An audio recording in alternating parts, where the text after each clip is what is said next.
पाठक जी नमस्कार। है ना, आज हम शुरू कर रहे हैं री इशू ऑफ शेयर्स। हमने सर पिछले पार्ट्स में क्या क्या रिकॉर्ड कर दिया है? Share issue for other than cash consideration, four feature of share, इन सबका वीडियो एक साथ मिल जाएगा। और ये जो आज रिकॉर्ड कर रहे हैं री इशू ऑफ शेयर, है ना सर। शुरू करते हैं अपन री इशू। सर यहाँ पे प्लेन इशू है या री इशू है? री इशू है। क्या है? री इशू। री इशू मतलब बोलते हैं सर एक तरह का पुनर्जन्म, है ना। पुनर्जन्म लेने के लिए गरिमा एक बार आपको मरना पड़ेगा, फिर आप फिर से पैदा हो पाएंगे। कि सर मैं मरी ही नहीं और फिर से पैदा हो जाओगे क्या? नहीं, है ना। तो री इशू हमेशा उसी शेयर का होता है जो शेयर एक बार पहले मर चुका है। बोले तो क्या हो चुका है? फॉरफिट हो चुका है।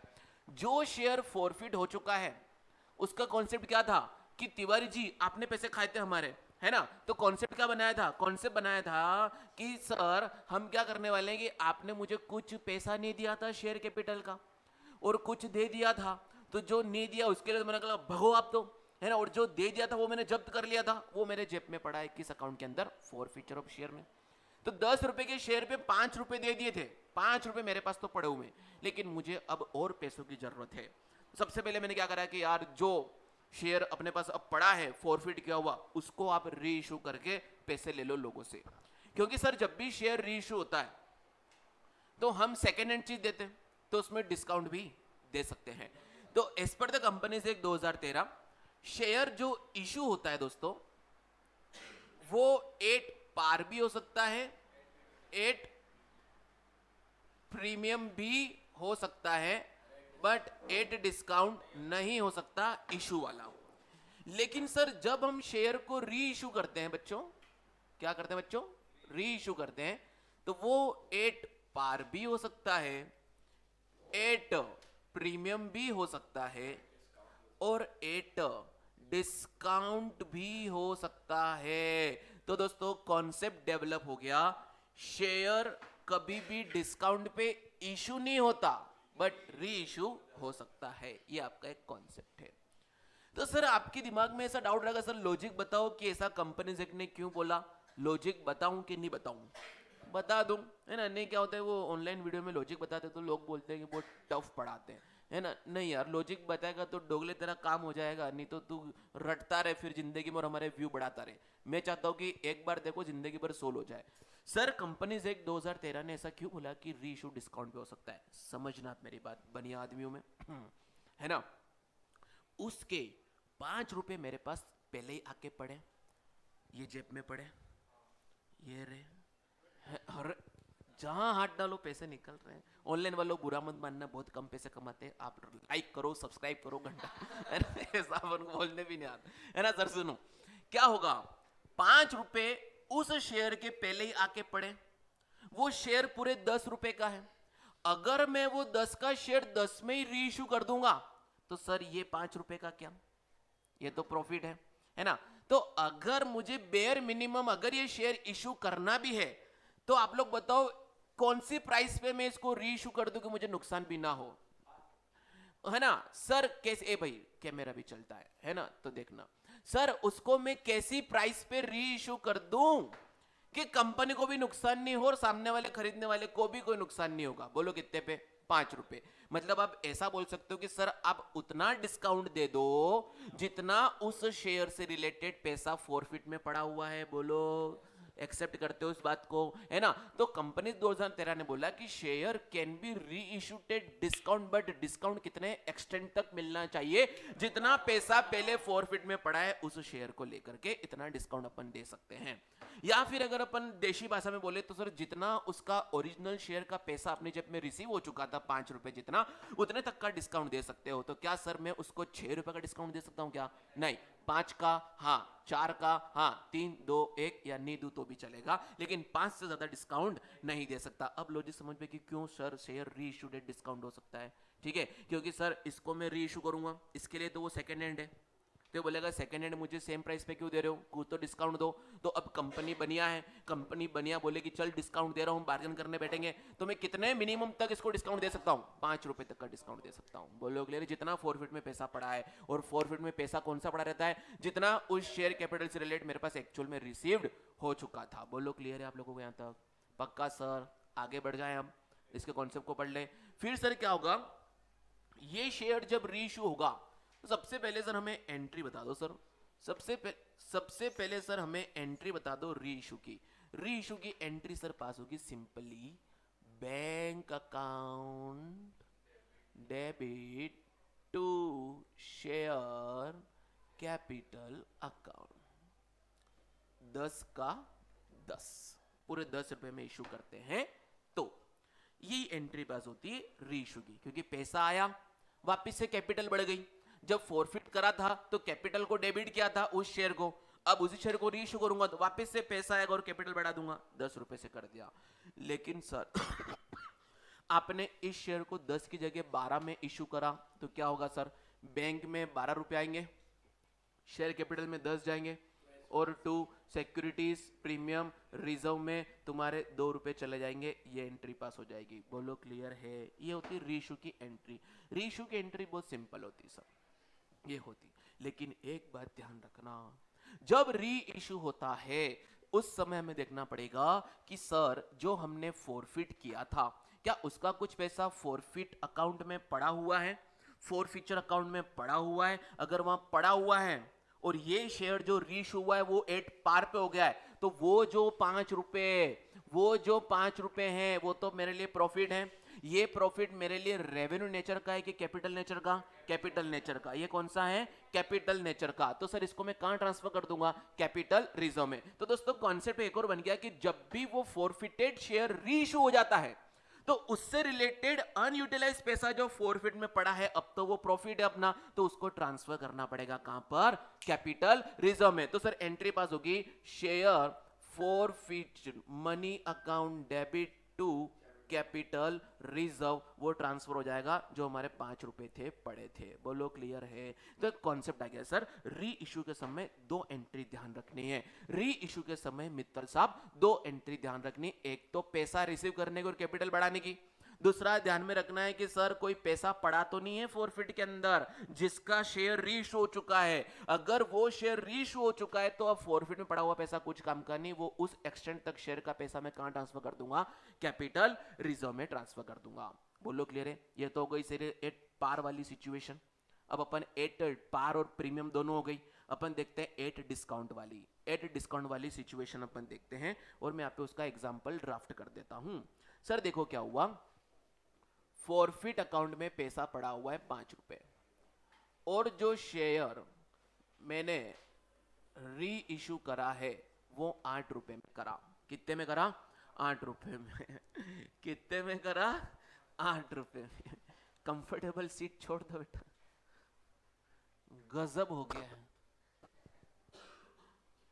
अभी थ्योरी क्लास कैसे गई थी? फिर लिखवाया था तो नींद नहीं आई बाबूजी को। अभी मैं भी करवा देता हूं 2-4 क्वेश्चन, नींद कायम रखेगी। देखिए सर सुने, शेयर री इशू डेट 8 रुपीज करा, कोई दिक्कत नहीं सर। एंट्री बोल के बताओ। सबसे पहला क्या करेंगे? Bank account debit to share capital. Share capital तो कितने से बढ़ेगा सर? पूरे 10 रुपए से, लेकिन बैंक में पैसा कितना है? 8 रुपए। 2 रुपए का जो डिस्काउंट हो गया है वो फॉरफिट अकाउंट से एडजस्ट हो जाएगा, क्योंकि मैंने डिस्काउंट उसी के बलबूते पे दिया है ना, तो वहां से एडजस्ट हो जाएगा। सर कितने का? 2 रुपए का। तो मैं कर दूंगा फॉरफिचर मनी अकाउंट डेबिट 2 रुपए। बोलो एंट्री पास हो गई डिस्काउंट वाली। अब सर आप दिमाग लगाओ, फॉरफिट अकाउंट में कितना पैसा पड़ा हुआ है? 3 रुपए। वो अब क्या है, कुछ काम के नहीं है, क्योंकि सर वो शेयर तो रीइश्यू हो गया है। तो अब वो 3 रुपए जो फॉरफिट अकाउंट में पड़े हैं वो कहां ट्रांसफर कर दूंगा? कैपिटल रिजर्व में ट्रांसफर कर देंगे। तो क्या एंट्री पास होगी sir? Share forfeit money account debit to share capital reserve. कितना सर? 3 रुपया। ये आपका शेयर रीइश्यू हो गया। ठीक है दोस्तों, पहले आप बेसिक क्लियर कर दो। शेयर री इशू में सिर्फ इतनी ही पंचायत है, 2 ही एंट्री पास होती हैं। Bank account debit to share capital अगर एट पार होगा तो, bank account debit to share capital to SPR अगर एट प्रीमियम पे होगा तो, bank account debit forfeit account debit to share capital अगर री इशू डेट डिस्काउंट होगा तो। बोलो क्लियर है? सर उसके बाद वाली, अगर मान लो हमने शेयर को रीइश्यू करा और रीइश्यू करने से आफ्टर डिस्काउंट देने के बाद भी अगर कुछ पैसा अगर कुछ पैसा मेरे पास पड़ा हुआ है सर, अगर कुछ पैसा मेरे पास रखा हुआ है सर फॉरफिट में, अब वो कुछ काम का नहीं है, तो उस री इशूड शेयर का पैसा जो फॉरफिट में पड़ा हुआ उसको मैं कहां ट्रांसफर कर दूंगा? कैपिटल रिजर्व में। तो क्या एंट्री पास होगी sir? Forfeiture money account debit to capital reserve. ये बेसिक क्लियर हो गया? हो गया बेसिक क्लियर? अब अपन एडवांस वर्जन देख लें, 2-5 मिनट में खत्म करते हैं ताकि कॉन्सेप्ट पूरा खत्म हो जाएगा किसका? फॉरफिचर का। एडवांस वर्जन दिखा दूं सर, आगे बढ़ा दूं इसको?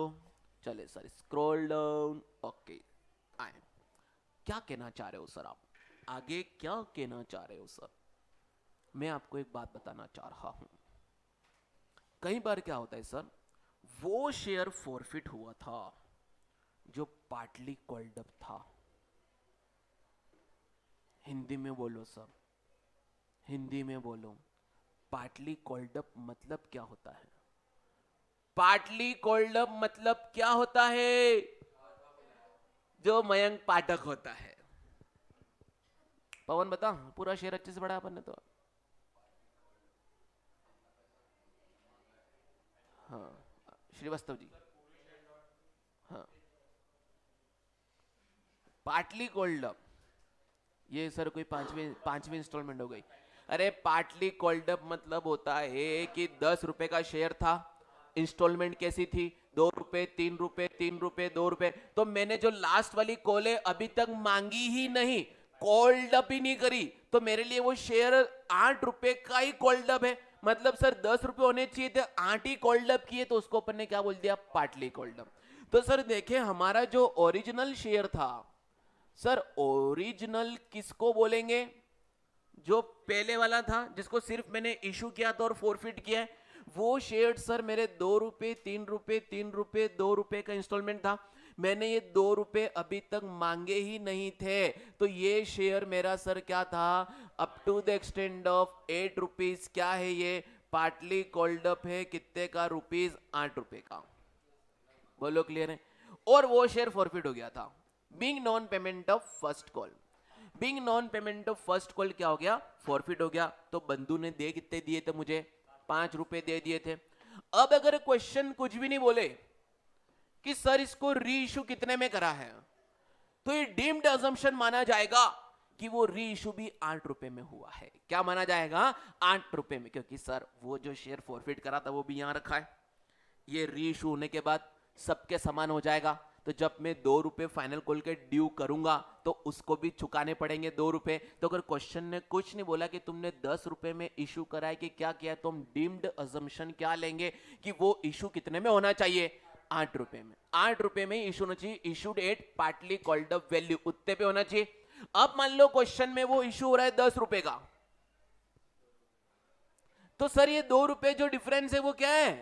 SPR है। सर मान लो 7 रुपए पे हुआ, तो डिस्काउंट कितना है?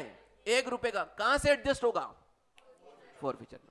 सर इससे रिलेटेड एक क्वेश्चन है, मैं आपको बता देता हूं। किताब में वो केसेस लिख रखे हैं री इशू वाले, है ना। आपको यहां पे इसलिए रेफरेंस दे रहा हूं मैं, ताकि ये सर आगे अपने पास क्वेश्चन नंबर 47 पेज नंबर 9.79 और उसका एग्जाम्पल नंबर 8 आप लोग देख लेना।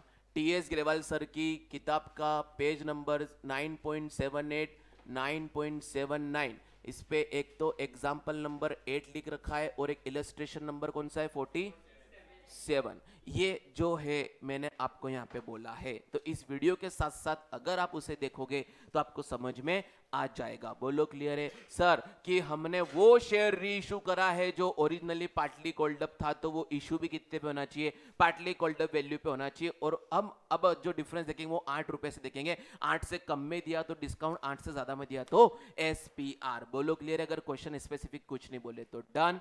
सर अब लास्ट कॉन्सेप्ट आता है इस री इशू का, और री इशू का लास्ट कॉन्सेप्ट आता है सर, देखना concept number last, when all the forfeited share not reissued। मतलब सर क्या हुआ? पार्टली मैंने रीइश्यू करे, मतलब सर समझना, मैंने जो फॉरफिट करे थे वो 800 शेयर करे थे और अभी मुझे जो शेयर री इश्यू करने हैं वो मेरे को सिर्फ 500 करने हैं। क्या करने हैं? 500। तो सर यहां पे अकाउंट गुरु रौनक कोठारी सर बोलते हैं कि जब आपको री इश्यू पार्टली करने और कॉन्सेप्ट री इश्यू पढ़ रहे तो हमें सबसे पहले ध्यान किस पे देना होगा? 800 पे कि 500 पे? 500 पे। जितने री इश्यू कर रहे हैं, जितने री इश्यू कर रहे हैं उसी पे ध्यान देना पड़ेगा, 500 पे। तो हम सबसे पहली फुर्सत में एक वर्किंग नोट बना देंगे। वर्किंग नोट में हम क्या करेंगे सर? देखो, जो फॉरफिट अकाउंट में पैसा पड़ा होगा 5 रुपए तिवारी जी का, वो पूरे कितने पे पड़ा होगा? 800 पे। क्या मैं पूरे 800 पे 5 रुपए को छेड़ सकता हूं री इश्यू के समय पे? तो मैं कितने को छेड़ सकता हूं? 500 पे। तो सर एक वर्किंग नोट बना दो, आप जो फॉरफिट अकाउंट में पैसा पड़ा है उसको उतना प्रोपोर्शनेट कर दो जितने शेयर री इश्यू करे। मतलब सर मुझे देखना पड़ेगा कि 800 इंटू 5 टोटल कितने पड़े? 4000 पड़े हैं 800 शेयर पे। तो बताओ वो री इश्यूड शेयर पे कितने पड़े होंगे? बताओ सर। 2500 पड़े होंगे। यही फॉरफिट वाले पैसे को मैं या तो डिस्काउंट के साथ एडजस्ट कर सकता हूं, और अगर डिस्काउंट नहीं दूंगा या कुछ भी दूंगा तो बचा हुआ पैसा इसी में से जो बचेगा वो ट्रांसफर होगा कैपिटल रिजर्व में। क्योंकि सर जो शेयर री इश्यू नहीं हुआ है उससे रिलेटेड फॉरफिटेड मनी को मुझे कुछ टच नहीं करना है, वो उस दिन टच करूंगा जिस दिन उसको भी क्या कर दूंगा मैं? री इश्यू। बोलो क्लियर है? यहां पे डाउट बच्चों को आया था सर 500 शेयर री इश्यू करें, मान लो एट पार पे करें तो फॉरफिट में तो पूरा 4000 पड़ा है, पूरा 4 सीआर में ट्रांसफर कर दो। क्या ये करना सही होगा कि 2500 ट्रांसफर करना सही होगा? 2500। क्योंकि मैं फॉरफिट में पड़े हुए पैसे को तभी टच कर सकता हूं जब वो री इश्यू होता है।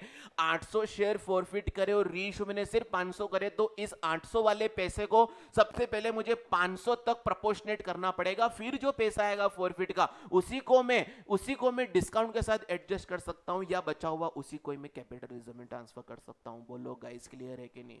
तो यहां पर आपका री इश्यू का कॉन्सेप्ट भी खत्म होता है और इसी के साथ ये चैप्टर भी खत्म होता है कॉन्सेप्चुअली।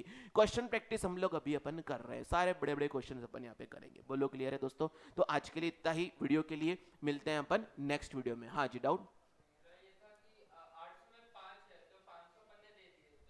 300 पे 5। हाँ